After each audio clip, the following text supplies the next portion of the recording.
విశాఖలో మాత్రమే కాక ఆంధ్రప్రదేశ్ అలాగే దేశవ్యాప్తంగా జగన్ ప్యాలెస్గా పేరొందిన ఏపీ టూరిజం ప్రాంతంలో మనం ఉన్నాం. ఇది ఒక రకంగా ఋషికొండ ఏపీ టూరిజంకి సంబంధించిన ప్రదేశం.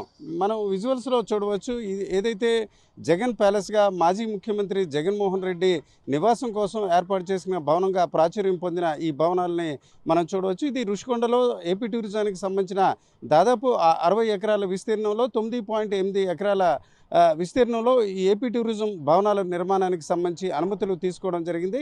అయితే ఆ తర్వాత దీనికి సంబంధించి కొందరు పర్యావరణవేత్తలు ఇతరులు ఫిర్యాదులు చేయడంతో గ్రీన్ ట్రిబ్యునల్ దీనిపై విచారణ చేపట్టింది. ఆ విచారణలో అనుమతికి మించిన స్థలంలో ఈ నిర్మాణాలు చేపట్టారు.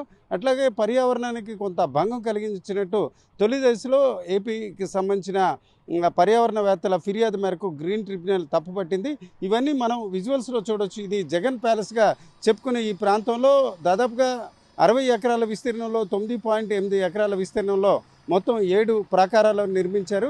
ఈ 7 ప్రాకారాల్లో ఏపీ టూరిజం తొలి దశలో అప్పుడు వైఎస్ఆర్సీపీ ప్రభుత్వం అధికారంలో ఉన్నప్పుడు అక్కడ ఏపీ టూరిజానికి సంబంధించిన కార్యకలాపాలు కొనసాగించడానికి నిర్మిస్తున్నట్టు తొలి దశలో చెప్పడం జరిగింది. ఆ తర్వాత అధికారం యథావిధిగా కొనసాగినట్లయితే సీఎంగా జగన్మోహన్ రెడ్డి తిరిగి ఇక్కడి నుంచే పాలన కొనసాగిస్తారన్న ఆలోచనలో కూడా ఉన్నట్టు కొన్ని రకాల అభిప్రాయాలు వ్యక్తమయ్యాయి. ఇవన్నీ కూడా ఆర్టీవీ ఎక్స్క్లూజివ్గా ఈ విజువల్స్ అందిస్తుంది. తాజాగా చూసుకుంటే ఏపీ సబ్ క్యాబినెట్ ఏదైతే జగన్ ప్యాలెస్గా పేరొందిన ఏపీ టూరిజంకి సంబంధించిన ఈ భవనాల్ని పర్యావరణానికి సంబంధించిన హితంగా కొనసాగిస్తూ పర్యాటక రంగానికి సంబంధించి దీన్ని ఇవ్వాలని ఆలోచన చేస్తుంది.